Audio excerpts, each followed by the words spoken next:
Hey everyone, welcome back. Tonight we're diving into something darker than usual. So before we begin, go ahead and get comfortable. Dim the lights, maybe grab a blanket, and let this be your wind down for the evening. If you enjoy these kinds of historical deep dives, take a moment to like the video and subscribe. But only if you genuinely want more of this content. And as always, I love knowing where you're watching from and what time it is for you. Drop it in the comments, it's always fascinating to see this community span the globe. Now let's ease into tonight's story together. On May 19th, 1536, a French swordsman raised his blade on the scaffold at the Tower of London. One clean swing. Anne Boleyn's head separated from her body in less than a second. But here's what they don't teach you in history class. What happened next? Her head didn't just disappear into history.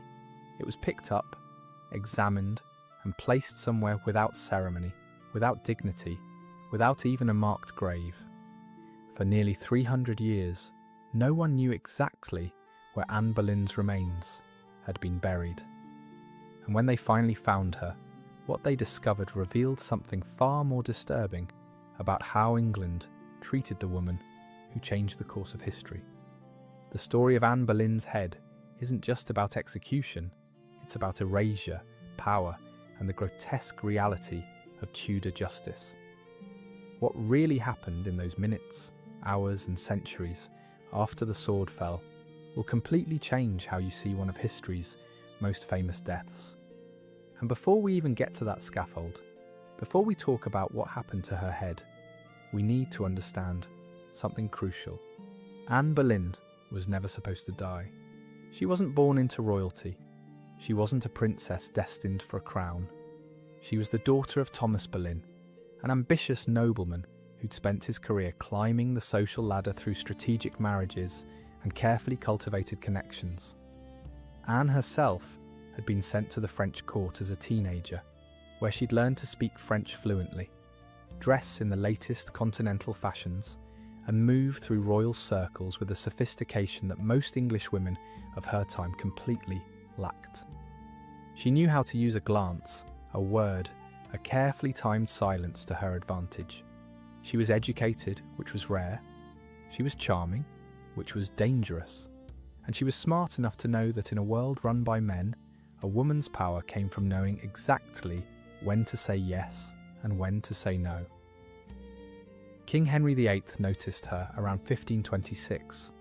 At that point, Henry was still married to his first wife, Catherine of Aragon, a Spanish princess who had given him a daughter, Mary, but no surviving sons. Henry was also sleeping with Anne's older sister, Mary Boleyn, in one of those casual royal affairs that everyone at court knew about but no one discussed. Mary had been compliant, grateful for the attention, willing to be used, and then discarded when Henry got bored. But when Henry turned his attention to Anne, expecting the same easy conquest, she surprised him. She said no, not because she wasn't interested in power, she absolutely was, but because she'd watched what happened to her sister. Mary had been Henry's mistress, and what did she get for it? Nothing. No title, no lands, no lasting influence, just the temporary satisfaction of being the king's favourite before being replaced by the next pretty face. Anne wanted more than that. She wanted to be unforgettable. She wanted to matter. So when Henry pursued her, she made him wait, and the longer she made him wait, the more obsessed he became. This wasn't a love story. This was a calculated game of power, played by two people who understood that desire could be weaponized. Henry wanted her so badly that he was willing to do the unthinkable, break from the Catholic Church, defy the Pope, risk civil war, and tear apart centuries of religious tradition just to marry her. Think about that for a second. The entire Protestant Reformation in England, the establishment of the Church of England, the dissolution of the monasteries, the religious violence that would tear the country apart for the next 100 years. All of it started because one woman looked at a king and said, "No, you can't have me. Not like that. Not unless you marry me." And it worked. In 1533, Anne Boleyn became Queen of England. She was crowned in Westminster Abbey on June 1st, draped in purple velvet and ermine, with her dark hair flowing down her back, and her belly already swollen with what everyone desperately hoped would be a son. The entire kingdom held its breath, waiting for the prince who would justify everything: the break with Rome, the humiliation of Catherine, the political chaos. But on September 7th, 1533, Anne gave birth to a girl, Elizabeth. Henry was devastated. He'd risked everything, destroyed his first marriage, made himself a pariah in Catholic Europe, all for a son, and Anne had given him a daughter. Still, she wasn't defeated. She'd gotten this far by being bold, and she stayed bold. She spoke her mind in council meetings, pushed for religious reform, promoted Protestant scholars, and refused to play the role of the silent, decorative queen that everyone expected. In a world where women were supposed to be obedient, seen but not heard, she was loud, opinionated, unafraid, and that made her dangerous, because the same qualities that had won her the throne, her intelligence, her boldness, her refusal to back down, were exactly the qualities that made powerful men at court uncomfortable. She had enemies, lots of them. Thomas Cromwell, Henry's chief minister, had initially supported her because she supported his religious reforms, but when they disagreed on policy, he turned against her.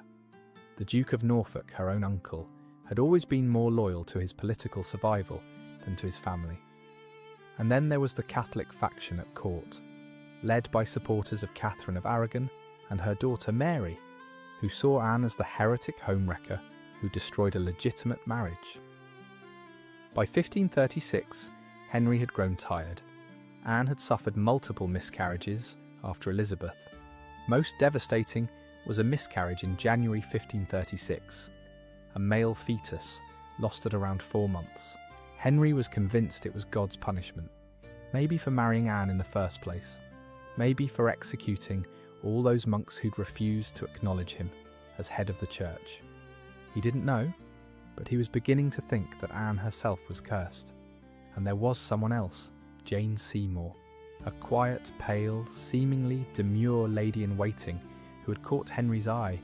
Jane was the opposite of Anne in every way. Soft-spoken, where Anne was sharp-tongued; submissive, where Anne was assertive; traditional, where Anne was reformist. Henry liked that. He was tired of being challenged. He wanted a wife who would obey him, bear him sons, and never make him feel like he'd made a mistake. But he couldn't just divorce Anne. He'd already broken with Rome to marry her. Divorcing her would make him look weak, indecisive, ridiculous. Everyone would say he'd destroyed the English church for a woman he got bored with in 3 years. His authority would be questioned. His judgment would be mocked. So divorce wasn't an option. But there was another way to get rid of Anne, a way that would not only free Henry to remarry, but would completely destroy Anne's reputation in the process, making it look like Henry had been the victim all along. They would accuse her of treason. In April 1536, Thomas Cromwell began building a case. It was flimsy, absurd, and based almost entirely on gossip, forced confessions, and paranoid interpretations of innocent conversations. But it didn't need to be convincing. It just needed to be scandalous enough that Henry could claim he'd been deceived, that Anne had never truly been his wife, that the marriage had been based on witchcraft and lies. The charges were grotesque. Anne was accused of committing adultery with 5 different men, including her own brother, George Boleyn. She was accused of plotting to kill the king so she could marry one of her lovers. She was accused of mocking Henry's sexual performance, laughing at him behind closed doors, using witchcraft to seduce him in the first place. None of it made sense. The timeline was impossible. On some of the dates, she was supposed to have been sleeping with these men. She was either recovering from childbirth, too pregnant to travel, or in a completely different location with dozens of witnesses. The evidence was gossip from servants, jealous courtiers, and one musician who confessed only after being tortured. But none of that mattered, because the trial wasn't about justice. It was theatre, a performance designed to give Henry what he wanted while making it look like he had no choice. On May 2nd, 1536, Anne was arrested during a May Day tournament at Greenwich Palace. She was taken by boat to the Tower of London, the same route she'd travelled just 3 years earlier for her coronation, when the river had been filled with decorated barges and cheering crowds. This time, the river was silent. The only sound was the splash of oars, and Anne's own voice trembling as she asked, "Master Kingston, shall I die without justice?" Sir William Kingston, the constable of the Tower, didn't answer. He didn't have to. They both knew the answer was yes. But before Anne ever set foot on that scaffold, 5 men would die first, and their deaths were far more brutal than hers. Let's talk about who they were, because their stories matter. These weren't just casualties of Henry's paranoia. They were men with lives, families, futures that were destroyed because Anne Boleyn had smiled at them at the wrong moment, or danced with them at the wrong party. First, there was Mark Smeaton, a 29-year-old musician. Mark wasn't nobility. He was the son of a carpenter who'd made his way to court through sheer talent with the virginals and his singing voice. He was handsome in that pretty boy way that made ladies whisper and men sneer. And he was infatuated with Anne, in that hopeless way young men sometimes are with powerful women they can never have. He wrote songs for her. He performed at her banquets, and when Thomas Cromwell's men came for him, he was the easiest target. Because Mark didn't have the legal protections that came with noble blood, he could be tortured. We don't know exactly what they did to him. The records are vague, deliberately so. But we know he was taken to Cromwell's house at Stepney on April 30th, 1536. He went in denying everything. He came out hours later having confessed to adultery with the Queen. Some historians think they used the rack, a device that slowly pulled the body apart by stretching it between 2 rollers, dislocating joints and tearing ligaments. Others think it was the Skevington's daughter, named after its inventor, an iron device that did the opposite of the rack, compressing the body into a tight fetal position until ribs cracked. Breathing became agony and blood leaked from the nose and ears. Or maybe they just beat him. Hours and hours of being punched, kicked, struck with rods, until every inch of his body was bruised, and he was begging them to stop. Willing to say anything they wanted to hear. Whatever they did, Mark broke. He gave them the testimony they needed, admitting to multiple sexual encounters with Anne in specific locations on specific dates. It was all lies, but it didn't matter. His confession gave Cromwell the foundation to arrest the others, and in doing so, Mark sealed not just his own fate, but Anne's. Mark was sentenced to be hanged, drawn, and quartered at Tyburn on May 17th, 1536, 2 days before Anne's execution. Let me explain what that means, because it's important to understand just how differently men and women were executed, even when accused of the same crime. Hanging, drawing, and quartering was reserved for traitors of common birth.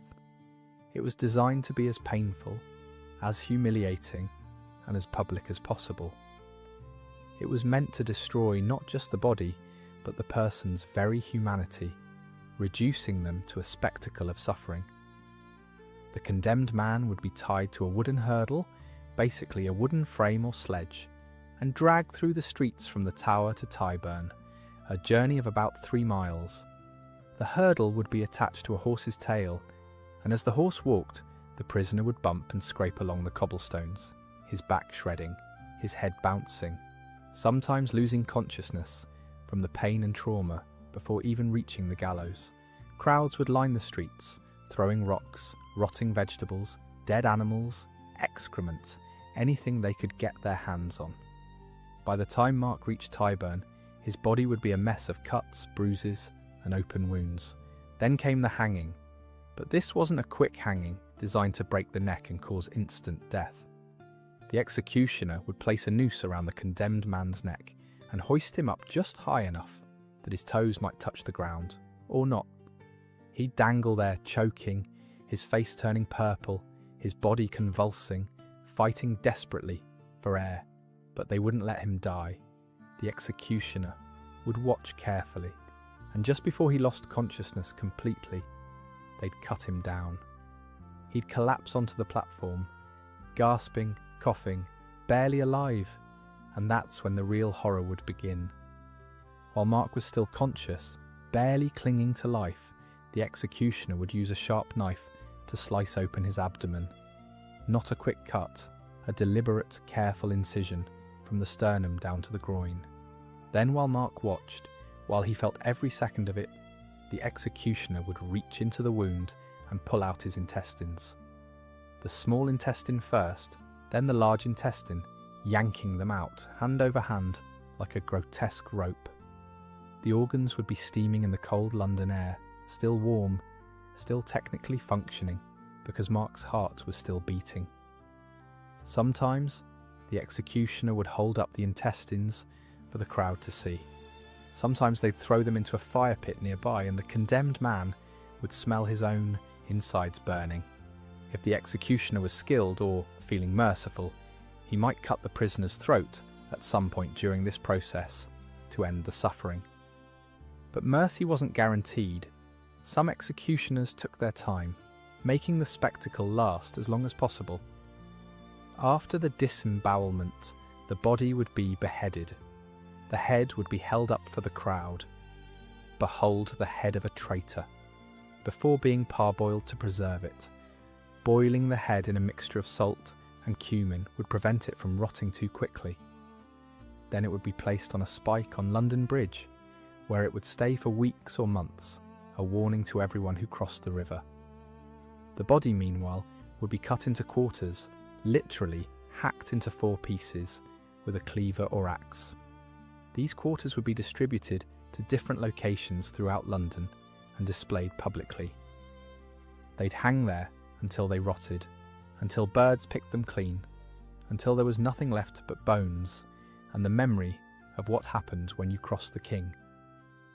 That's what happened to Mark Smeaton, a young musician whose only real crime was being poor, vulnerable, and too pretty for his own good.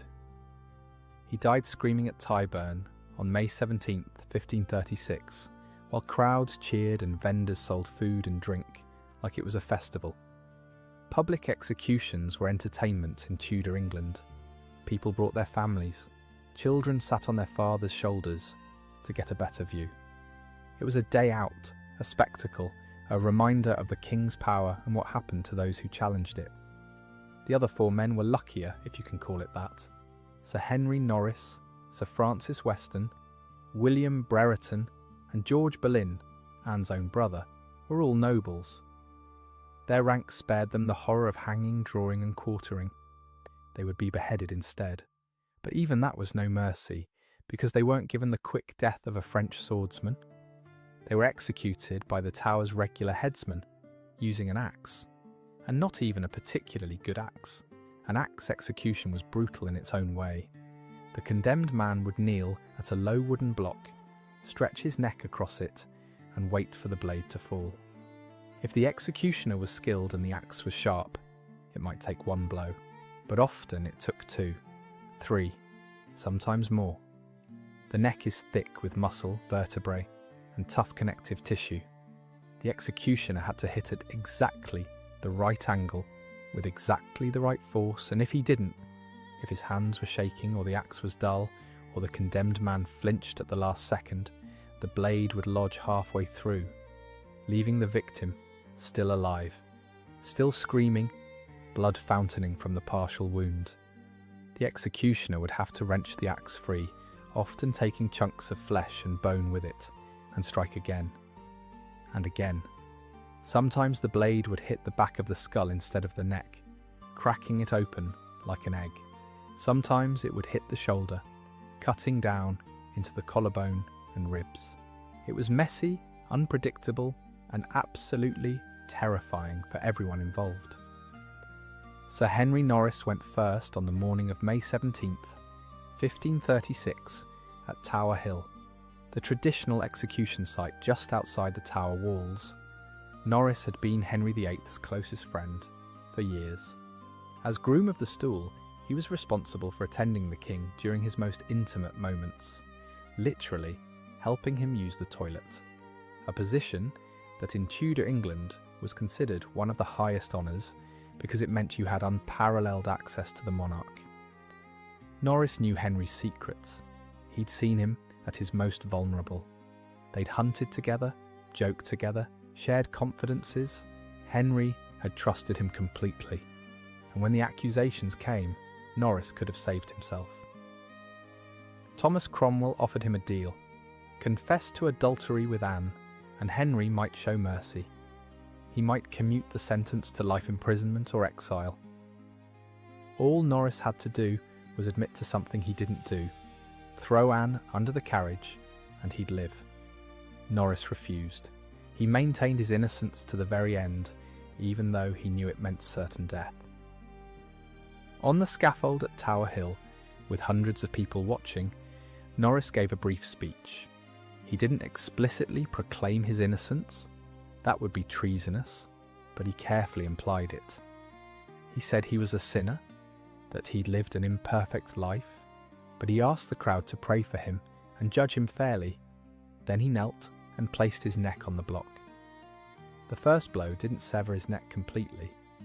The executioner, likely nervous and exhausted from the pressure of executing 5 men in one day, misjudged the angle. The axe bit deep into Norris's neck, cutting through skin and muscle and lodging in the bone of the spine, but it didn't go all the way through. Norris was still conscious, still alive, still feeling everything. He couldn't scream. His throat and vocal cords were partially severed, but his body convulsed, his hands clenched, his legs kicked reflexively. Blood poured from the wound, soaking the block and pooling on the platform. The executioner had to wrench the axe free, a sickening, sucking sound as metal pulled away from flesh and bone, and strike again. The second blow went deeper, but still didn't completely sever the head. The third blow finally did it. By the time Norris's head rolled free, the block was slick with blood, and the crowd, which had been cheering, had gone quieter, disturbed by the butchery they were witnessing. Francis Weston was next. He was only 25 years old, recently married to a woman he genuinely loved, and had been at court since he was a teenager. He'd grown up in the royal household, served as a page, then a gentleman of the Privy Chamber. He was witty, charming, good at music and dancing, the kind of person who made court life bearable with his humour and lightness. He'd once made a joke with Anne at a May Day tournament, just weeks before his arrest. They'd been watching the jousting, and he'd said something flirtatious. Nothing serious, just courtly banter, the kind of thing that happened at court every single day. Something like, "You look beautiful today, Your Majesty," or "I'd joust in your honour if the king would allow it." Harmless, polite, but that joke was used as evidence against him. He'd been too familiar with the Queen. He'd looked at her with desire. It was absurd, but it was enough. On the scaffold, Weston was weeping openly. He was young enough that the reality of what was about to happen hadn't fully sunk in until he saw Norris's blood, still fresh on the block. He asked the crowd to pray for him, said he deserved death, not for adultery, which he hadn't committed, but for his sins in general. The vague spiritual failings that Tudor Christians believed damned everyone. "I had thought to have lived in abominable pleasures 20 or 30 years, and then to have made amends," he said. "I thought little it would have come to this." Then he knelt. His hands were shaking. He closed his eyes. The executioner, now covered in Norris's blood and visibly exhausted, raised the axe, but his arms were tired, his aim was off, and the first blow hit Weston's shoulder instead of his neck, cutting deep into muscle and bone. Weston screamed, a horrible gurgling scream because his shoulder was half severed and blood was filling his mouth. The second blow hit the neck, but didn't sever it completely. The third finally did the job, but by then Weston had been conscious for at least 30 seconds of unimaginable agony. His head finally came free, and the crowd was silent now, some people turning away, some vomiting, even the most hardened spectators feeling sick. William Brereton was third. He was older than the others, in his 40s, a powerful landowner from Cheshire who'd made political enemies through his ruthless accumulation of wealth and influence in the Welsh marches. Brereton had a reputation for being cunning, ambitious, and not particularly nice. He'd pushed smaller landowners off their property, manipulated local courts, and generally acted like a tyrant in his region. His enemies had been waiting for an opportunity to destroy him, and Anne's trial gave them that chance. He was accused of adultery with the Queen based on nothing, literally nothing, except the fact that he'd been at court and had spoken to her. No witnesses, no love letters, no suspicious meetings, just proximity, just bad luck, just being in the wrong place at the wrong time when Thomas Cromwell needed names to fill out his case against Anne. Brereton knew exactly what was happening. This wasn't about Anne. It was about his enemies using the Queen's downfall to eliminate him. On the scaffold, he didn't bother proclaiming his innocence. He didn't beg or weep or ask for prayers. He just said, "I trust to be saved by the grace of God," and laid his head on the block. His acceptance was almost eerie, a resignation that suggested he knew this kind of end had always been possible for someone like him, someone who'd played the power game and lost. The axe fell. Once, twice, 3 times. His head finally came free on the 4th blow, and by then the executioner was panting, drenched in sweat and blood, his arms shaking from exhaustion. And then came George Boleyn, Viscount Rochford, Anne's brother. George was 32 years old, handsome, eloquent, and one of the most talented courtiers of his generation. He'd been knighted, served as a diplomat to France, and was one of Henry's favourite companions for intellectual discussions and court entertainments. He and Anne had been close their entire lives, allies in a brutal court where family loyalty was often the only loyalty you could trust. They'd supported each other's rise to power, protected each other from enemies, and shared a bond that went beyond typical sibling relationships. They were partners in ambition. The charge against him was incest. The evidence was a single conversation he'd allegedly had with Anne in her chambers, where they'd mocked the king's sexual performance. According to the testimony, Anne had confided to George that Henry was impotent, that he couldn't maintain an erection, that his jousting accident a few years earlier had done permanent damage, and George had allegedly laughed and made jokes about it. This conversation may never have happened. But even if it did, it wasn't incest. It was just gossip, the kind of private conversation that siblings might have. But in the paranoid, twisted logic of Thomas Cromwell's case, any private conversation between Anne and George was evidence of something sexual. George's own wife, Jane Parker, Lady Rochford, reportedly provided testimony against him. Whether she actually accused him of incest or just confirmed that George and Anne had private conversations is still debated by historians. Some think she was coerced, threatened with her own arrest if she didn't cooperate. Others think she genuinely believed there was something inappropriate going on, or that she was jealous of the close bond between George and Anne and wanted to hurt them both. Either way, her testimony helped condemn him. And years later, in a twist of fate so dark it seems almost fictional, Jane Parker herself would be executed, beheaded on the same scaffold where George died, for helping Catherine Howard commit adultery. She reportedly went mad before her execution, screaming about George's ghost haunting her. But that's a story for another time. At his trial, George defended himself brilliantly. He was a trained lawyer, skilled in rhetoric and debate, and he tore apart the prosecution's arguments one by one. He pointed out the impossibilities in the timeline. He showed how the evidence was based on speculation and gossip. He made it clear that the charges were absurd, that there was no physical evidence, no witnesses to any actual act of incest, nothing but paranoid interpretations of innocent conversations. For a moment, It seemed like he might actually win. Some of the jury members looked uncomfortable.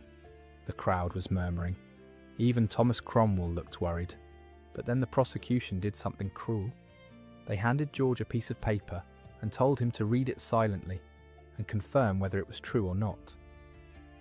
The paper contained the allegations about Henry's impotence, the private conversation that Anne had supposedly had with George.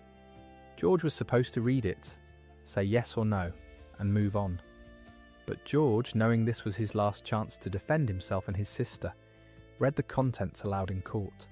He exposed the king's sexual inadequacy in front of hundreds of people, making it part of the public record. It was a bold move, a final act of defiance, but it also sealed his fate. Henry would never forgive that humiliation. The verdict was guilty, the sentence, death.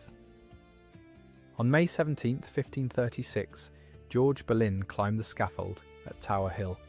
He was the last of the 5 men to be executed, which meant he had to watch the others die first. He'd seen Norris's blood. He'd heard Weston's screams. He'd watched Brereton's head roll free. And now it was his turn. He gave a long speech, not proclaiming his innocence of the specific charges, because to do so explicitly would be treasonous, but carefully implying it. He admitted he was a sinner, that he'd committed adultery with various women at court, that he'd lived an immoral life. I was a great reader of scripture, he said, but I did not act according to the truth. If I had done so, I would not be here. I beg all of you to pray for me. It was a masterclass in coded language, saying I'm guilty of general sins, but not this specific one, without actually saying it. Then he knelt. The axe fell. We don't know how many blows it took. The records just say he died. His head was placed with the others in a basket, and all 5 heads were taken to be parboiled and then placed on spikes on London Bridge. Their bodies were buried in unmarked graves somewhere in the Tower grounds, tossed into shallow pits, without ceremony or prayer. No one knows exactly where. Despite centuries of archaeological work, they've never been found. 5 men, dead in one morning, killed not for what they'd done, but for the political convenience of destroying a queen. And Anne, locked in her apartments in the Tower, would have heard about their executions. She would have known that 5 men had died in part because of her, not because they'd actually been her lovers, but because she'd smiled at them, danced with them, spoken to them in passing. That was enough. In Henry VIII's England, proximity to power was deadly, and as she sat in her rooms, attended by women who were half servants, half spies, writing letters she knew might never be read, Anne must have understood that her own death was inevitable. The trial was just theatre. The verdict was already written. Let's talk about that trial because it was one of the most grotesque mockeries of justice in English history. Anne was tried on May 15th, 1536, in the Great Hall of the Tower of London, a massive stone chamber that had witnessed countless trials, coronations, and state ceremonies over the centuries. For Anne, it must have been surreal, being tried in the same building where she'd been a guest at lavish banquets, where she'd danced as queen, where she'd once held power. Now she stood accused, facing a court that wanted her dead. The hall was packed, over 2,000 people, mostly nobles and officials who'd been summoned to witness the spectacle. Her uncle, the Duke of Norfolk, presided as Lord High Steward, even though everyone knew he despised her. He'd never liked his niece's ambition, had always resented how the Boleyn family's rise had come at the expense of other noble houses, and now he had the chance to preside over her destruction. Anne's own father, Thomas Boleyn, sat on the jury of 26 peers who would decide her fate. Imagine that. Your own father sitting in judgment, knowing that if he votes to acquit you, he'll likely be accused of treason himself, stripped of his titles, possibly executed. Thomas sat there silently, watching his daughter on trial for her life, and did nothing to help her. He voted guilty along with everyone else. Self-preservation trumped paternal love. The charges were read aloud, and they were designed to shock. Adultery with 5 men: Mark Smeaton, Sir Henry Norris, Sir Francis Weston, William Brereton, and her own brother George Boleyn. The indictment specified dates and locations, painting a picture of a woman who was insatiable, lustful, constantly sneaking around the palace to sleep with various men. She was accused of plotting the king's death with her lovers, promising to marry one of them after Henry was gone. She was accused of saying that Henry had never captured her heart, that she'd never loved him. She was accused of mocking his sexual performance, laughing at him, making him look like a fool. Each charge was more humiliating than the last, designed not just to justify her execution, but to destroy any sympathy the public might have for her. The evidence was thin to the point of transparency. Dates that didn't match on several of the occasions when she was allegedly committing adultery. Court records showed she was elsewhere, sometimes miles away, always with witnesses. Locations that didn't make sense. One alleged encounter was supposed to have happened at Westminster Palace, in a room that hadn't been built yet. Testimonies from servants who'd heard rumours or noticed suspicious glances, but had no actual evidence. Mark Smeaton's tortured confession, which he later tried to recant. That was it. No love letters, no witnesses to any actual adultery, no physical evidence of any kind. Just gossip, speculation, and forced confessions. But Anne couldn't defend herself properly. In Tudor treason trials, the accused wasn't allowed legal representation. She had to stand alone before the court and argue against trained lawyers and prosecutors who'd been preparing for weeks. She wasn't allowed to call witnesses in her defence. She wasn't allowed to see the evidence against her in advance. She wasn't allowed to cross-examine the witnesses against her. The entire system was designed to ensure conviction. It was a show trial, and everyone knew it. And yet she fought. Multiple witnesses at the trial later wrote about how Anne defended herself with eloquence, clarity, and devastating logic. She addressed each charge individually, dismantling them one by one. She pointed out the impossible timeline. She explained that on certain dates, she'd been recovering from childbirth or too pregnant to travel. She reminded the court that many of the alleged encounters had taken place in public areas of the palace, surrounded by witnesses who would have seen if anything inappropriate had happened. She maintained her composure, even as they recounted grotesque sexual accusations in front of thousands of people, accusations designed to humiliate her, to reduce her from a queen to a whore. One observer wrote that she answered with wise and discreet words and that there was no evidence against her, save the king's will. Another said that most of the crowd believed she was innocent, that her defence had been so convincing that if this had been a real trial with an impartial jury, she would have been acquitted. But this wasn't a real trial. The verdict had been decided weeks ago, probably by Henry himself, possibly in a private conversation with Thomas Cromwell, where they'd agreed Anne needs to go, and it needs to look justified. When the Lord High Steward, her own uncle, read the verdict, his voice was steady. Guilty. All charges unanimous. The sentence was death, and Anne was given a choice that wasn't really a choice. She would be burned at the stake or beheaded, at the king's pleasure. Burning was the traditional punishment for women convicted of treason, based on the medieval logic that women couldn't be hanged, drawn, and quartered, because that would expose their bodies in a way that was considered too immodest. So instead, they'd be tied to a stake and burned alive, which was somehow considered more appropriate. Beheading was a mercy reserved for nobility and required the king's explicit permission. Anne stood there, listening to her own death sentence, and she didn't collapse. She didn't weep. She didn't scream or beg or protest. Instead, she addressed the court with a calm that must have unnerved everyone watching. She said, "O Father, O Creator, thou who art the way, the life, and the truth, knowest whether I have deserved this death." It was the closest she could come to proclaiming her innocence without explicitly saying it. Then she added, "My lords, I will not say your sentence is unjust, nor presume that my reasons can prevail against your convictions. I am willing to believe that you have sufficient reasons for what you have done, but they must be other than those which have been produced in court, for I am clear of all the offences which you have laid to my charge. I have ever been a faithful wife to the king, though I do not say I have always shown him that humility which his goodness to me, and the honours to which he raised me, merited.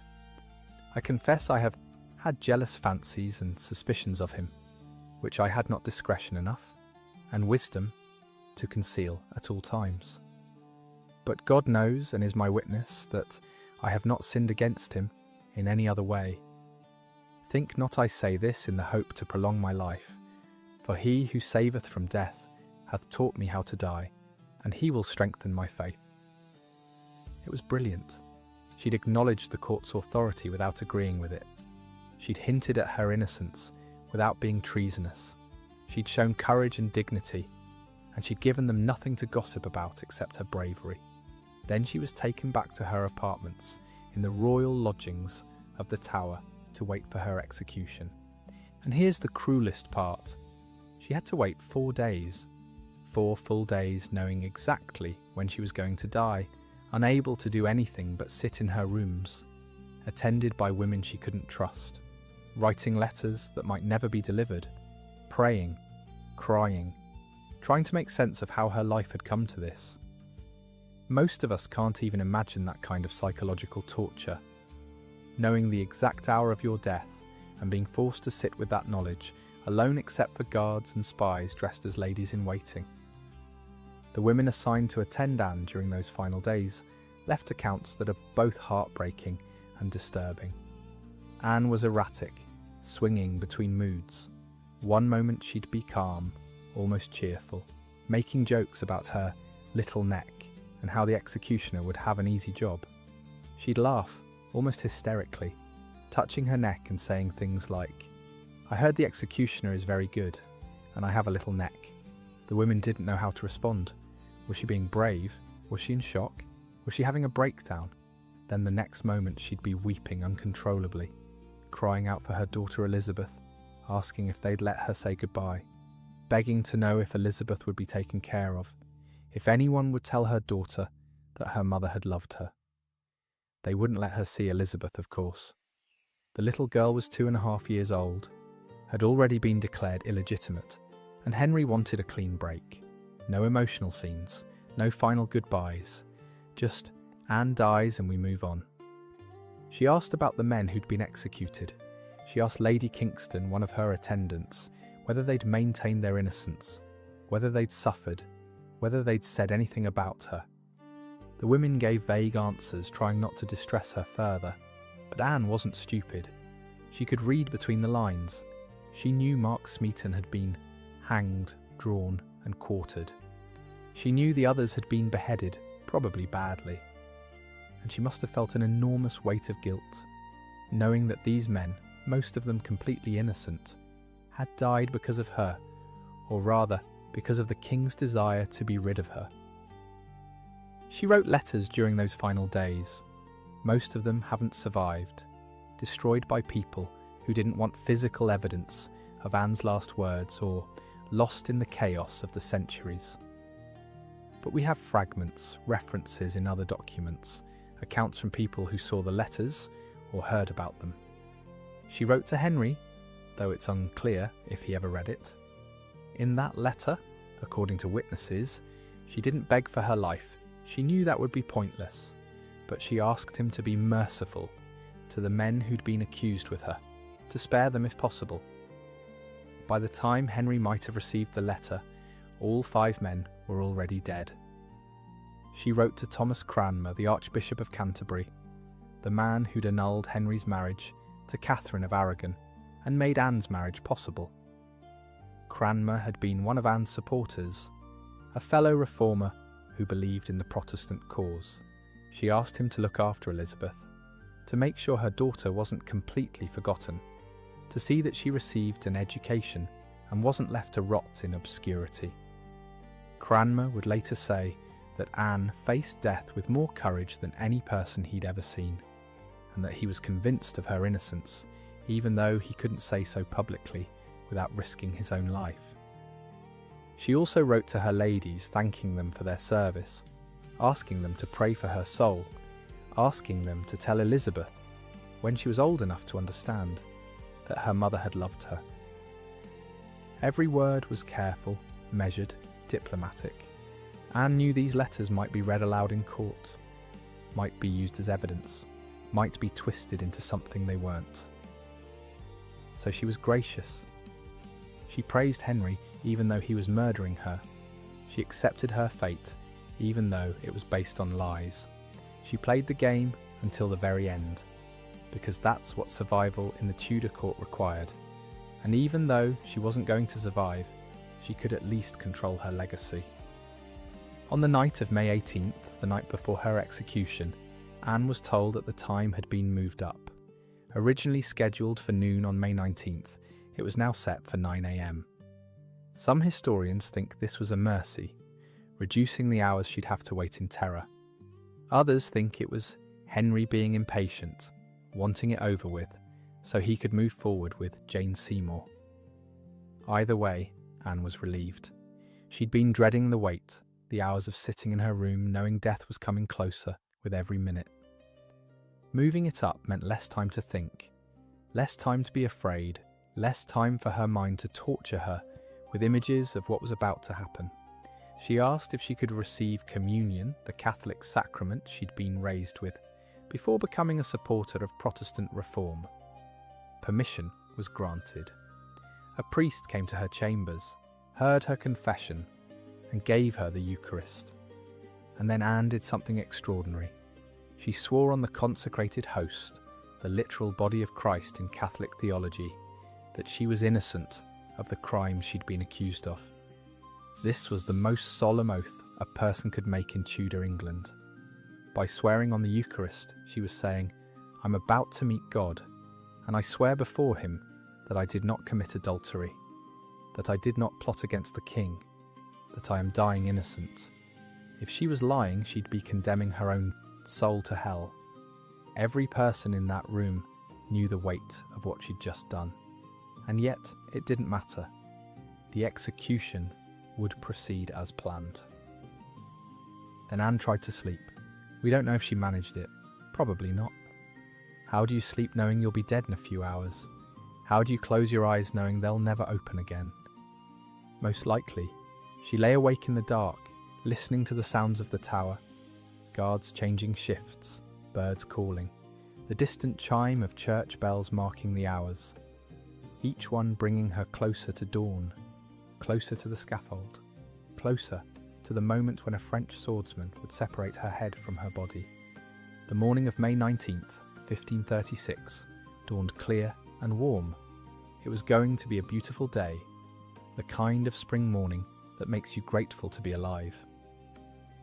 Anne dressed carefully, in a grey damask gown with a crimson kirtle underneath. Red, the colour of martyrdom in Christian iconography. She wore a cape trimmed with fur, despite the warm weather. Perhaps for warmth, because she was shaking, or perhaps for dignity, because she wanted to look like a queen, even in death. She wore a headdress that she would later remove on the scaffold, and underneath her hair was pinned up tightly so nothing would obstruct the blade. She was calm. Multiple witnesses remarked on how composed she seemed, how she walked steadily, how her voice didn't shake when she spoke. One observer said she seemed as if she was going to a great feast. Another said she looked joyful as she walked to her death. Whether this was genuine acceptance, shock, or just Anne giving one final performance, we'll never know. Around 8 a.m, she was led out of her apartments in the royal lodgings and across Tower Green to the scaffold. This wasn't a public execution in the streets like Mark Smeaton's. It was semi-private, held within the tower walls. Only certain people had been allowed in: nobles, officials, guards, and a few others who'd managed to get permission or bribe their way inside. Maybe 1,000 people total. Still a crowd, but a controlled one. Henry himself wasn't there. He was miles away at Westminster, probably with Jane Seymour, waiting for word that it was done. The scaffold had been erected in the days before, a raised wooden platform about 4 feet high, accessible by a short flight of steps. Fresh straw had been laid over the wooden planks to absorb the blood, a practical detail that must have seemed surreal to Anne as she climbed those steps. At the top, standing beside the executioner, was a wooden pole driven into the platform. This wasn't a chopping block. This was for Anne to lean against if she wanted support while she knelt. The executioner himself was dressed plainly, his face visible, no hood, no mask. He was a professional, brought from Calais specifically for this job, paid handsomely to ensure a clean, quick death. Anne climbed the steps without help. At the top, she turned to face the crowd, and for a moment, she just looked at them. 1,000 faces staring back at her, some sympathetic, some hostile, some just curious, wanting to see how she'd handle this final moment. And then Anne Boleyn, Queen of England for 3 years, gave her final speech. "Good Christian people," she began, her voice clear and steady, carrying across the green. "I am come hither to die, according to law, and therefore I will speak nothing against it." Already she was being diplomatic, acknowledging the court's authority, not challenging the verdict publicly. "I come here only to die, and thus to yield myself humbly to the will of the king, my lord." She praised Henry, the man who was murdering her. "And if in my life I did ever offend the king's grace, surely with my death I do now atone." She was giving him what he wanted, public submission, acceptance of her fate, no drama. "I come hither to accuse no man," she continued, "nor to speak anything of that whereof I am accused, as I know full well that aught I say in my defence doth not appertain to you." This was her coded way of saying, "I'm not going to talk about whether I'm guilty, because it doesn't matter. The verdict was decided before the trial even started. I pray and beseech you all, good friends, to pray for the life of the king, my sovereign lord and yours, who is one of the best princes on the face of the earth, who has always treated me so well that better could not be." That line must have stuck in her throat. Henry had destroyed her life, killed 5 innocent men, and was about to kill her, and she had to stand there and call him one of the best princes on the face of the earth. But she did it because saying anything else would endanger Elizabeth. "Wherefore I submit to death with good will, humbly asking pardon of all the world. If any person will meddle with my cause, I require them to judge the best." That was it. Her hint at innocence. Judge the best. Look at the evidence fairly. See the truth. But she couldn't say more than that. "Thus I take my leave of the world, and of you," she said, her voice finally showing a tremor of emotion. "And I heartily desire you all to pray for me. O Lord, have mercy on me." She repeated it louder. "O Lord, have mercy on me. To God I commend my soul. To God I commend my soul." Jesus Christ, receive my soul. It was done. She'd given them nothing scandalous, nothing that would hurt Elizabeth, nothing they could twist into propaganda. Just dignity, courage, and a carefully worded speech that protected everyone she loved while hinting at the injustice of what was happening. Then she removed her headdress, handing it to one of her ladies who'd been allowed to stand nearby. She removed her cape. Underneath, she was wearing just the grey gown with the crimson showing at the neck and sleeves. Her ladies helped her tuck her long dark hair into a linen cap so nothing would obstruct the blade. Every movement was practiced, almost ritualistic, as if she'd rehearsed this moment in her mind 1,000 times. Here's where most people get the execution wrong. There was no block. When you're beheaded with a sword instead of an axe, you don't lay your head on a wooden block. You kneel upright, sitting back on your heels, and the executioner strikes from behind while you're in that position. It's actually considered more dignified because you face forward toward heaven, rather than being forced to press your face against wood and wait for the blade. Anne knelt on the straw, her grey dress pooling around her, her hands clasped together in front of her in prayer. She began to speak aloud, repeating the same prayer over and over. To Jesus Christ, I commend my soul. Lord Jesus, receive my soul. O Lord God, have pity on my soul. To Christ I commend my soul. Jesus, receive my soul.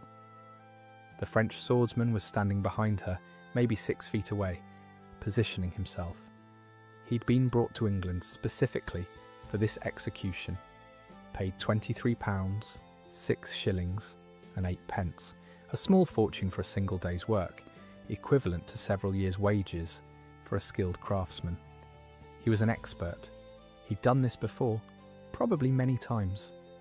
He carried a specially designed execution sword, lighter than a battle sword, perfectly balanced, with a blade that was wider and sharper at the end than at the hilt. It was designed for one purpose, to sever a human neck in a single, clean strike. But even an expert executioner had to manage one crucial detail. The condemned person had to be relaxed. A tense neck makes the cut harder, less precise. The muscles contract, the vertebrae compress, and the blade can lodge in bone instead of cutting cleanly through. So the executioner used a trick, a psychological maneuver designed to distract Anne at the crucial moment. He called out to his assistant, who was standing on the other side of the scaffold, "Bring me the sword." Anne turned her head instinctively toward his voice, thinking the sword was being fetched from somewhere else, that she had a few more seconds. In that moment, with her neck slightly turned, slightly relaxed, the swordsman took 2 quick steps forward and swung. The blade cut through air, then flesh, in less than a second. It severed skin, muscle, the carotid arteries, the jugular veins, the trachea, the esophagus, and the cervical vertebrae in one perfect strike. Anne's head separated from her body and tumbled forward into the straw, her mouth still forming the words of her prayer.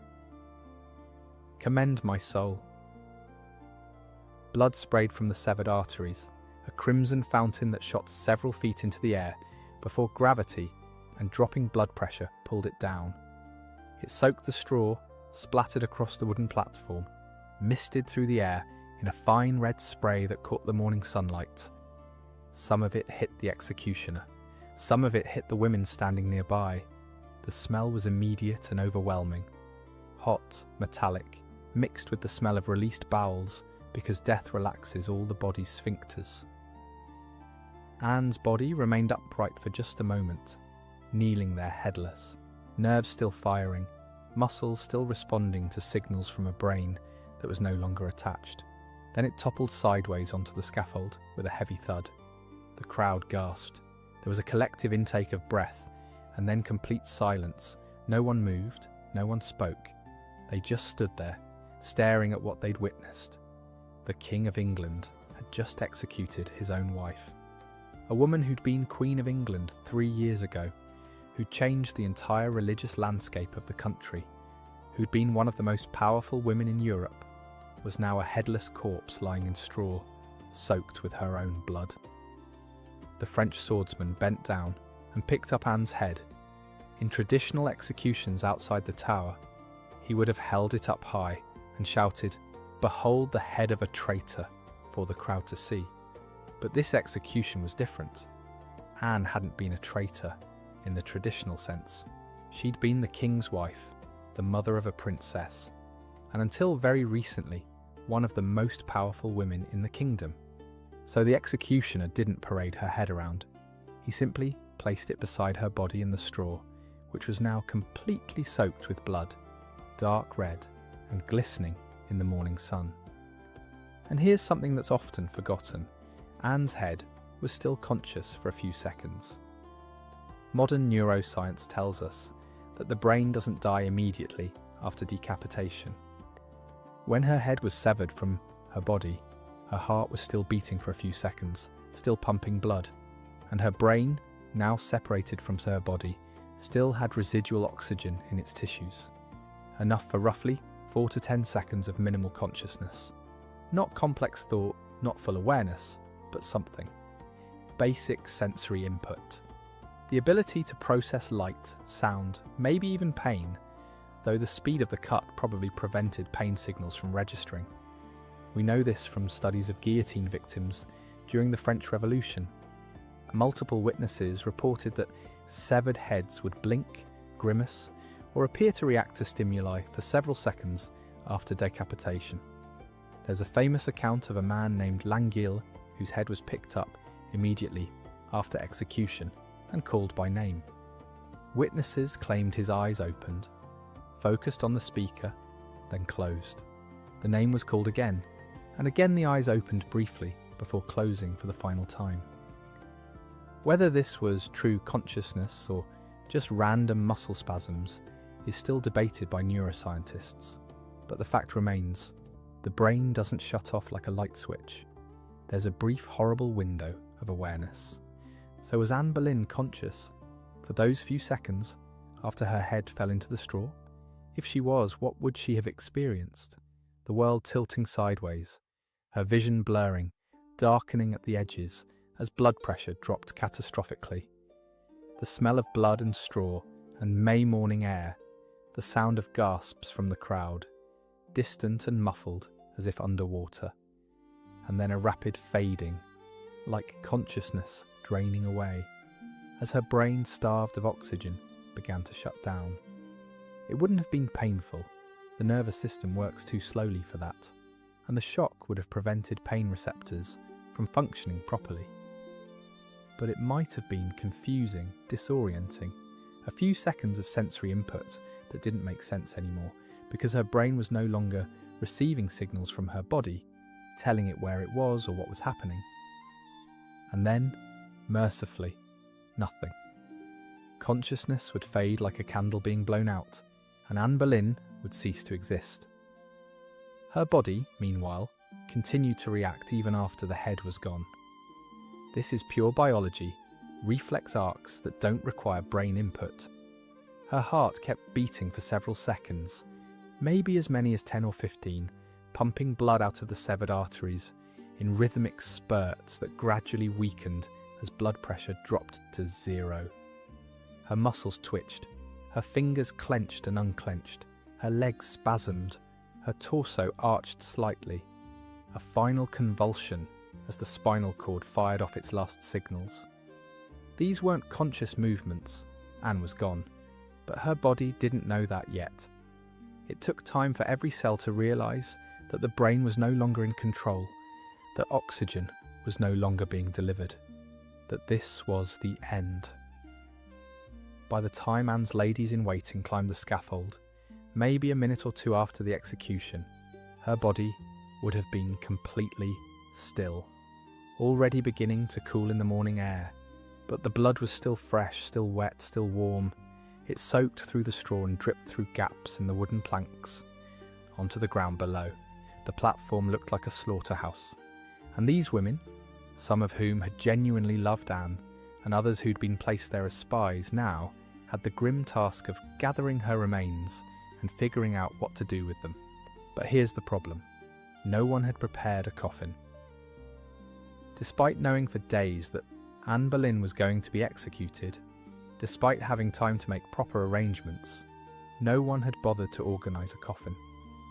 Whether that was an oversight, an intentional insult, or just bureaucratic incompetence, we'll never know. But the result was grotesque.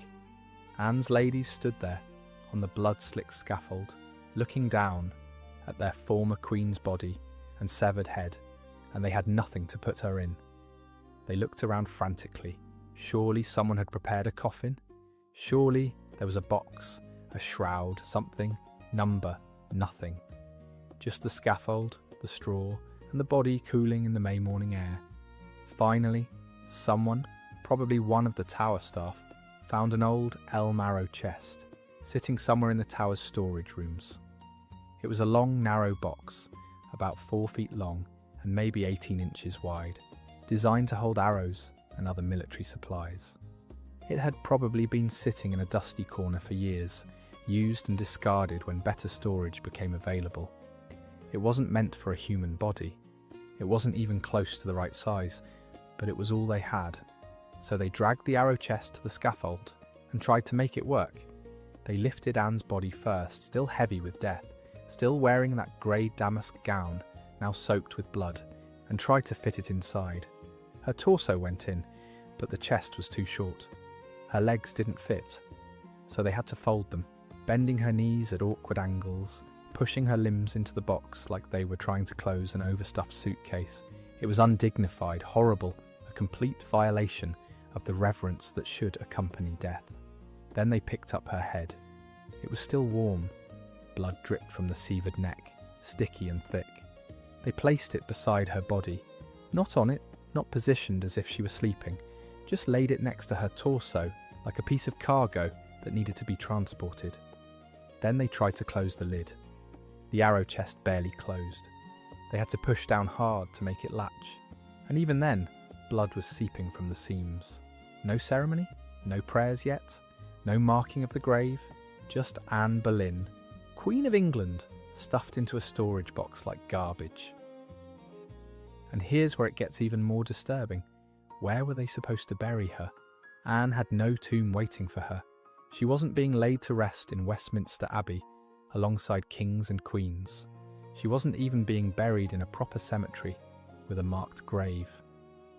The Tower of London had a small chapel, St. Peter ad Vincula, which translates from Latin as St. Peter in Chains, a grimly appropriate name for a church that served primarily as the burial ground for executed prisoners. That's where most high-profile tower victims ended up, buried in unmarked graves beneath the stone floor. But even there, no one had dug a grave for Anne. They'd simply forgotten, or decided it wasn't important, or assumed someone else would handle it. Either way, there was no grave ready. So Anne's ladies, along with some tower guards, carried the arrow chest across Tower Green. 6 women struggling with a heavy wooden box that kept threatening to come open, blood still seeping from the seams and dripping onto the grass. It must have been a horrible journey, just a few dozen yards, but feeling like miles. They entered St. Peter ad Vincula through the main doors, and there they found the chaplain, who looked at the chest with barely concealed horror. He hadn't been told to prepare anything either. He was just a priest going about his day, and suddenly he's confronted with a box containing the former Queen of England's body. They set the chest down in the chancel area near the altar, and someone, possibly the chaplain, possibly one of the tower staff, started digging right then and there.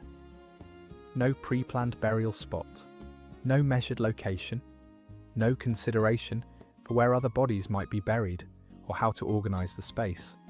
Just, we need a hole in the floor large enough for this box, and we need it now. They dug through the stone flooring, breaking it apart with chisels and hammers, then dug into the earth beneath. The grave was shallow, maybe 3 feet deep at most. Not nearly deep enough for a proper burial, according to church guidelines, which specified at least 6 feet to prevent animals from digging up the remains and to contain the smell of decomposition. But 3 feet was good enough for an executed traitor. When the hole was ready, they lowered the arrow chest into it. There was no gentleness, no careful positioning. They just dropped it in, and it landed with a thud that echoed through the chapel. The chaplain said a few prayers, we don't know exactly which ones, but probably the standard Catholic funeral rites. In paradisum deducant te angeli. May the angels lead thee into paradise. Requiem aeternam dona ei, Domine. Eternal rest grant unto her, O Lord. Words he'd said over countless bodies, most of them criminals, traitors, people who died violently and shamefully. Just another day at St. Peter ad Vincula. Then they shoveled dirt back over the chest, replaced the stone flooring as best they could, though the stones never quite fit back together properly, leaving a visible patch where the floor had been disturbed. And that was it. Anne Boleyn, who had been Queen of England, who had changed the course of Western Christianity, who had worn a crown and sat on a throne and been one of the most powerful women in the world, was now buried in an unmarked grave beneath a chapel floor. No headstone, no plaque, no inscription, nothing. If you'd walked into St. Peter ad Vincula that afternoon, you wouldn't have been able to tell that anyone had been buried there. It looked like every other patch of floor, indistinguishable from the dozens of other unmarked graves that dotted the chapel. Within hours, the evidence of Anne's execution was being systematically erased. The straw on the scaffold was swept away and probably burned. The blood was scrubbed from the wooden platform, or at least someone tried to scrub it, though blood soaks into wood grain and never fully comes out. If you looked closely at the scaffold planks later, you could probably still see dark stains where Anne's blood had pooled. The scaffold itself was dismantled within a day or two. The boards were likely reused for something else. Wood was expensive, and the Tudor government was always looking to save money. Within 48 hours, Tower Green looked normal again, just another patch of grass inside the fortress walls, and Anne Boleyn was gone. Her name began disappearing from official records almost immediately. Documents that mentioned her were altered or destroyed. Portraits were taken down or painted over. Her face literally scraped off the canvas and replaced with Jane Seymour's. The B initials she'd had carved into stonework at Hampton Court Palace and other royal residences were chiselled away or covered with Jane's J initials. At Hampton Court you can still see places where Anne's symbols were removed. Faint outlines in the stone where her badge had been, now empty. It was a systematic erasure, a deliberate attempt to wipe her from history, as if she'd been a mistake that needed correcting, as if 3 years of her queenship had been a bad dream England was now waking up from. But even as they were erasing Anne's memory, they couldn't erase the consequences of her existence. The break with Rome was permanent. The Church of England existed now, and there was no going back. The monasteries had been dissolved, their wealth redistributed to the crown and Henry's supporters. The religious landscape of England had been fundamentally altered, and Elizabeth, Anne's daughter, the little girl who disappointed everyone by not being a boy, was still alive, still in the line of succession, still carrying Anne's blood and her intelligence and her refusal to be diminished. Henry moved on with shocking speed. Within 24 hours of Anne's execution, he was formally betrothed to Jane Seymour.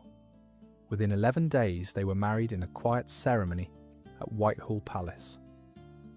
No elaborate celebrations this time, no coronation for Jane.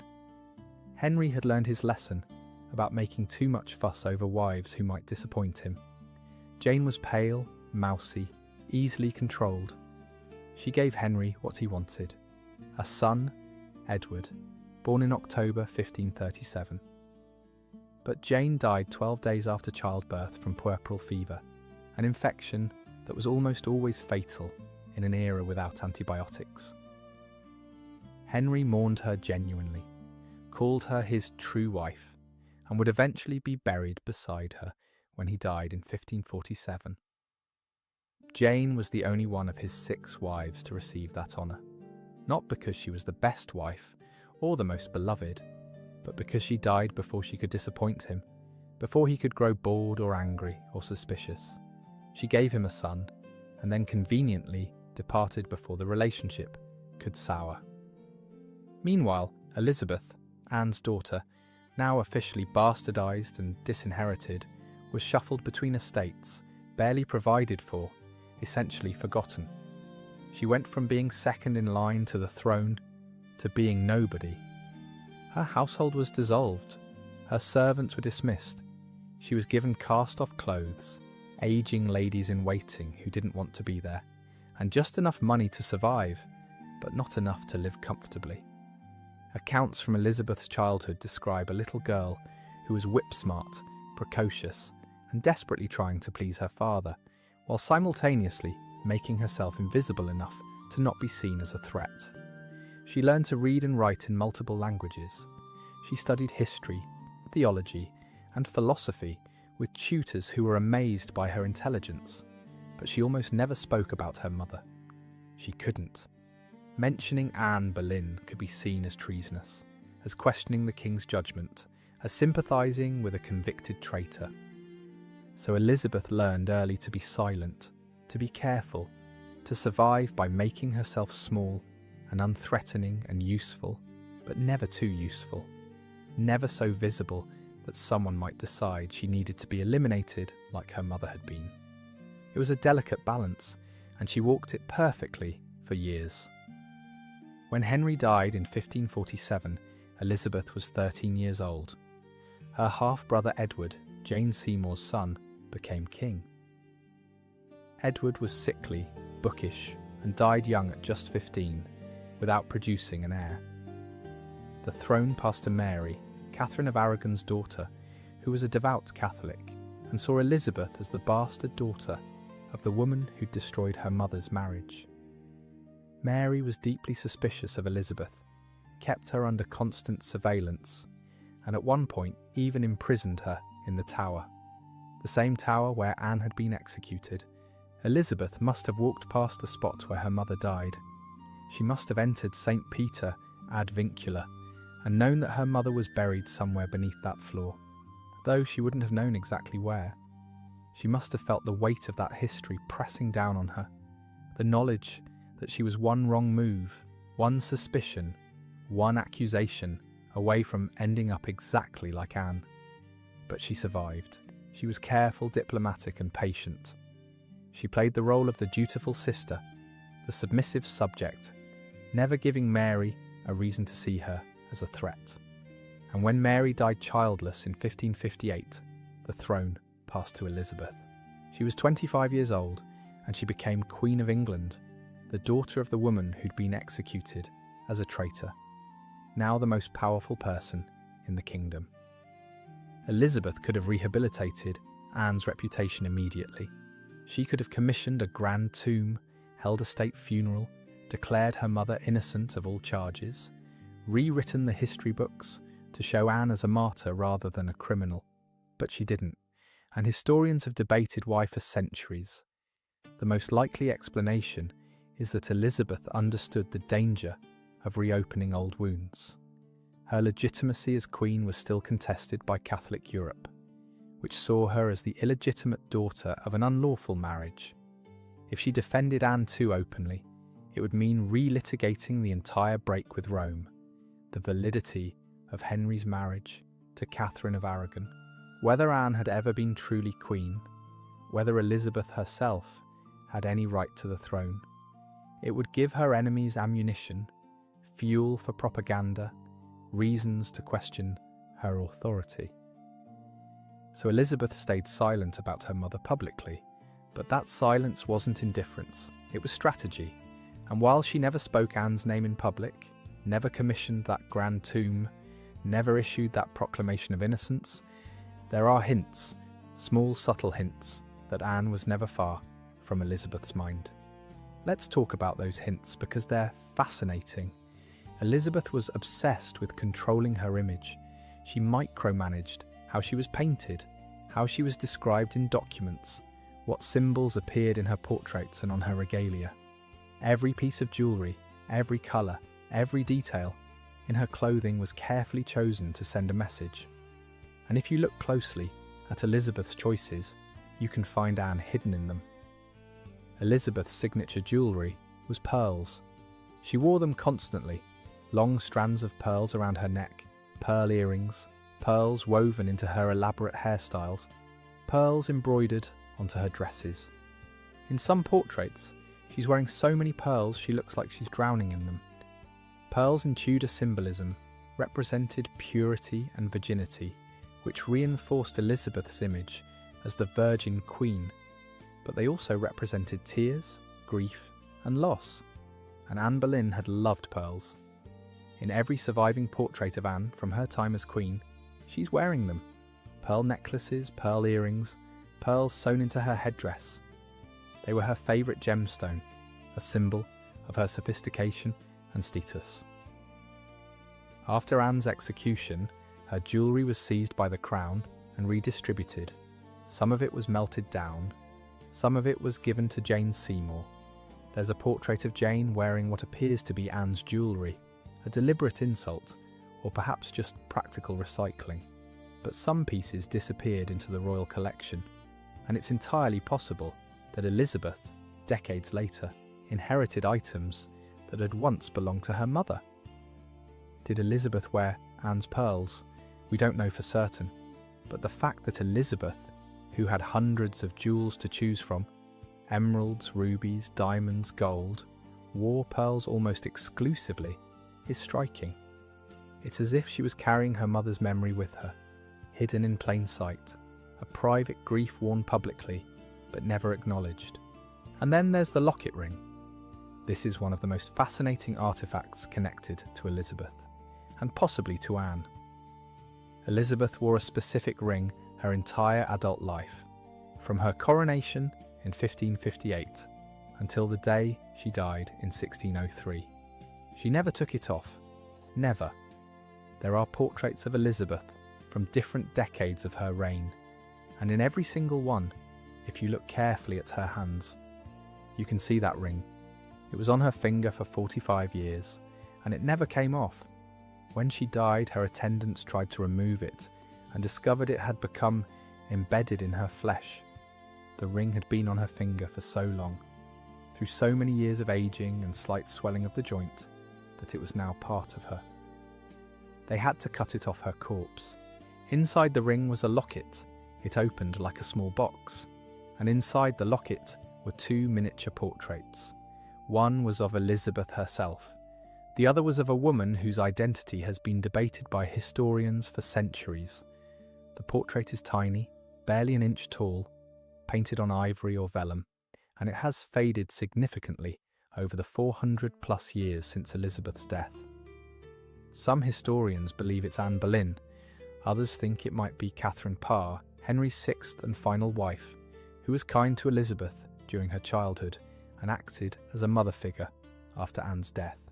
We don't know for certain, and the ring has never been opened for modern analysis because it's considered too fragile and historically important to risk damaging. But think about what it means if that portrait is Anne. Elizabeth wore this ring every single day for 45 years. Through wars, rebellions, political crises, marriage proposals, assassination attempts, through everything, that ring stayed on her finger. She never showed it to anyone. She never talked about it. It was a private grief, a secret carried against her skin, hidden beneath the public image of the Virgin Queen who needed no one and answered to no one. If that portrait is Anne, then Elizabeth spent her entire reign carrying her mother's face next to her own, a silent acknowledgement of the woman who'd given her life and lost everything, a reminder of where she came from, who she was, and what could happen to powerful women who weren't careful. There are other subtle tributes too. Elizabeth promoted religious reform in ways that Anne would have approved of. She surrounded herself with Protestant scholars and advisors.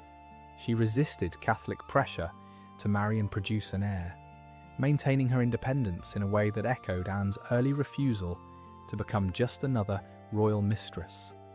And she was ruthless when she needed to be, ordering executions, crushing rebellions, making hard political decisions that prioritized the survival of her reign over personal feelings.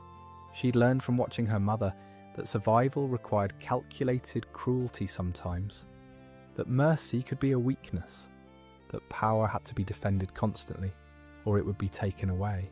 But Elizabeth's reign was also Anne's revenge in a deeper sense.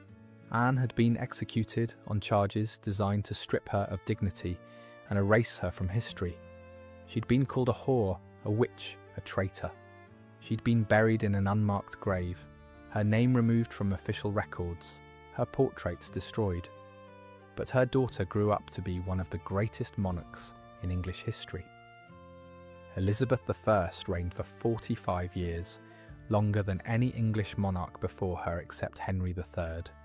She turned England into a major European power.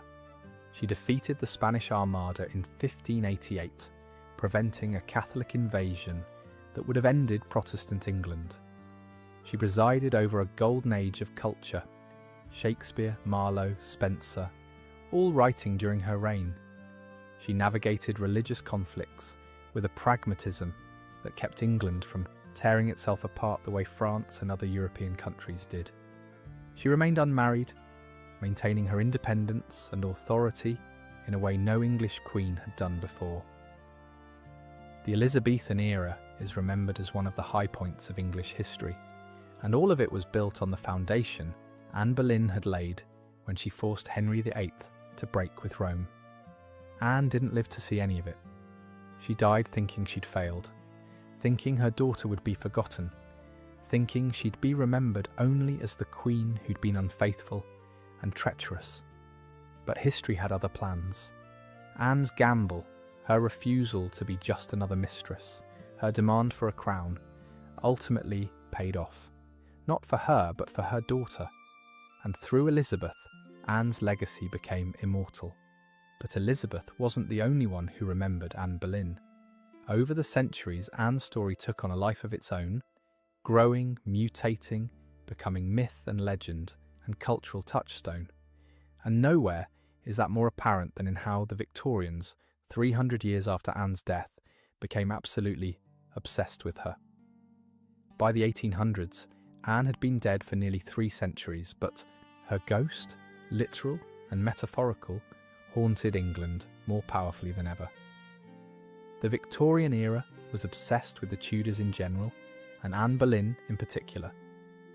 Novels, plays, operas, paintings, Anne was everywhere. Writers like Sir Walter Scott and Alexandre Dumas père wrote romanticised versions of her story. Donizetti composed an opera, Anne Boleyn, that premiered in 1830 and became wildly popular across Europe. Painters created elaborate historical paintings depicting Anne's coronation, her trial, her execution, always with her looking beautiful, tragic, and innocent. The Victorians transformed Anne from a real woman with complexity and contradictions into a symbol, a romantic heroine destroyed by cruel fate and a jealous king. This wasn't the real Anne. The real Anne Boleyn was sharp-tongued, politically savvy, ruthlessly ambitious, and willing to play dirty when necessary. She wasn't a passive victim who stumbled into tragedy.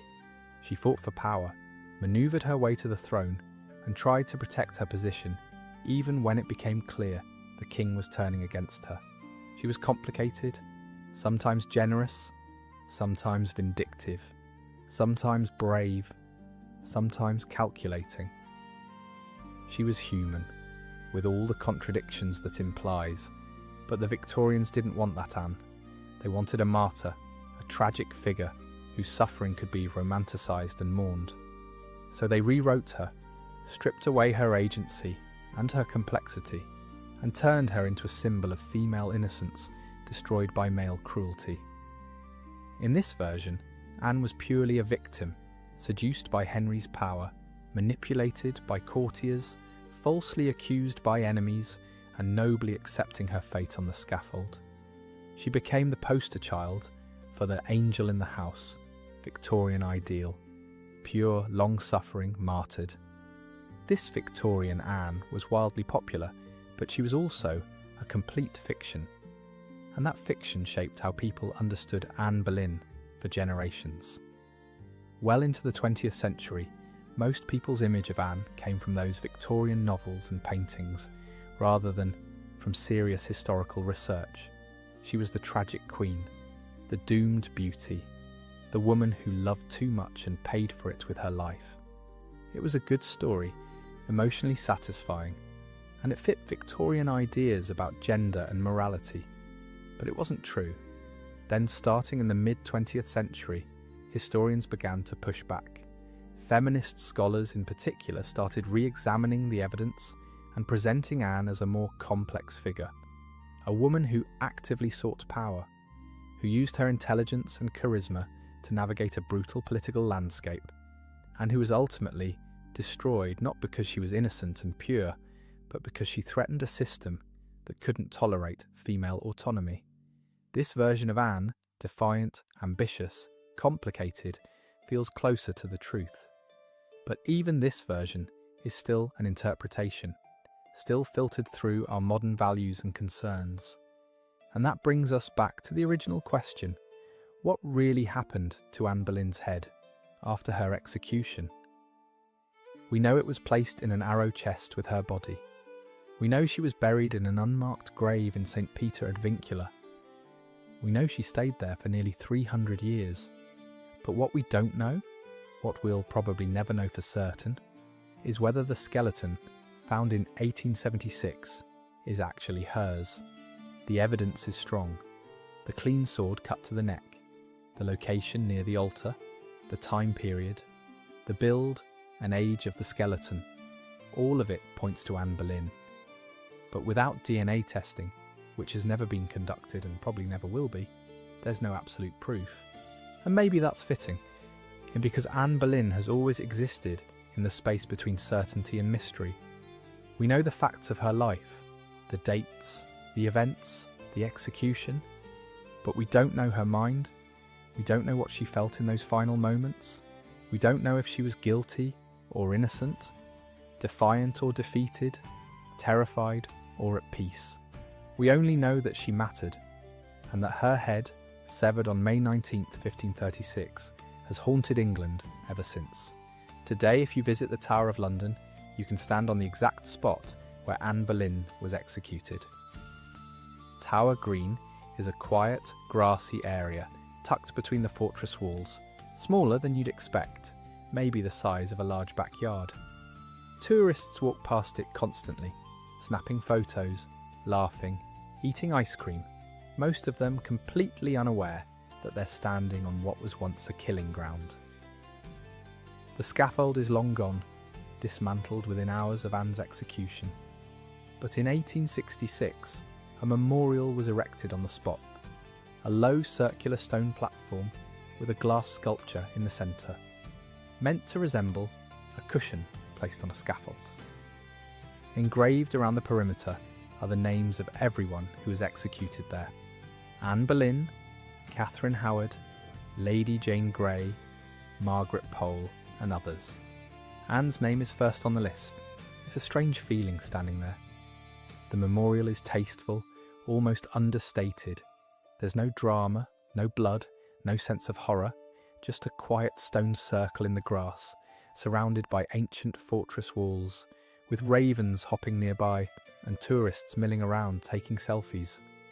But if you close your eyes and think about what happened there, the fear, the finality, the way Anne Boleyn knelt on that platform, knowing she had seconds left to live, it becomes haunting. You can almost hear the whisper of steel through air, the gasps of the crowd, the prayers cut short. History feels very close in that moment, pressed against you like a weight. A few yards away is St. Peter ad Vincula, the chapel where Anne is buried. It's open to visitors during certain hours, though you usually have to join a yeoman warder tour to get inside. The exterior is modest: grey stone, a simple bell tower, arched windows with old glass that distorts the light. Inside, it's surprisingly bright. The walls are whitewashed, and sunlight streams through the stained glass windows, creating pools of coloured light on the stone floor. There are wooden pews, a simple altar, and an overall sense of peace that seems at odds with the violence that brought most of the people buried here to their deaths. And beneath the floor, near the altar, marked by a simple marble tile, is where Anne Boleyn's remains are believed to rest. The tile reads, Anne Boleyn, 1536, just her name and the year she died. No title, no Queen of England, no beloved wife or devoted mother, no inscription about her accomplishments, or her faith, or her courage. Just Anne Boleyn, 1536. As if that was all she was, all she ever would be. A name and a date. People leave flowers there. When I visited, there were roses, fresh red roses, their petals still soft, water droplets still clinging to the stems. Someone had placed them there that morning. A silent tribute to a woman who died nearly 500 years ago, Sometimes there are notes too, small pieces of paper tucked between the flowers, with messages: rest in peace, you deserved better, innocent until proven guilty, a woman ahead of her time. Visitors kneel beside the tile to take photos. Some cry, others just stand there for a long time, silent, lost in thought about a woman who lived and died half a millennium ago, but still feels present somehow. The chapel itself has an eerie stillness to it, even when it's full of tourists and their guide is talking about the history. There's a weight in the air, not supernatural exactly, but psychological. A sense that the people buried beneath this floor, Anne Boleyn, Catherine Howard, Lady Jane Grey, Thomas More, Thomas Cromwell, and dozens of others, are still here in some sense. Not as ghosts, but as presences. Their stories, their suffering, their humanity pressed into the stones and the air and the collective memory of everyone who enters this space. And if you stay quiet, if you let the tour group move on, and you stand there alone for a moment, you can feel it. The weight of all those deaths, the waste of it, the cruelty and the courage and the desperate human attempts to survive in a system that was designed to destroy people who got in the way. Anne Boleyn's story is one of hundreds that ended in this chapel, but it's the one people remember most. Not because she lived the longest or ruled the best or even because she was innocent, but because she refused to be forgotten. Even in death, even without a proper grave for 3 centuries, even with her head severed from her body and stuffed into an arrow chest, she became legendary. That's power, real power, the kind that outlasts empires and kings and centuries of attempts to erase someone from history. Anne Boleyn's head may have fallen into the straw on May 19th, 1536, but her story is still standing, still being told, still provoking debate and fascination and fierce emotions nearly 500 years later. She changed the course of English history. She broke a kingdom. She defied a king. And when they killed her for it, when they thought they'd silenced her forever, she became more powerful than she'd ever been in life. So tonight, as you drift off to sleep, maybe you'll think about Anne Boleyn, not as a ghost, not as a victim, not as a villain, but as a woman who demanded power in a world that wanted her silent. A woman who lost her head but never lost her voice. A woman whose story reminds us that history is written by the survivors, but sometimes, if you're brave enough and defiant enough and refuse to be erased, you can rewrite it from beyond the grave. Thanks for being here tonight. Sleep well, and I'll see you in the next one.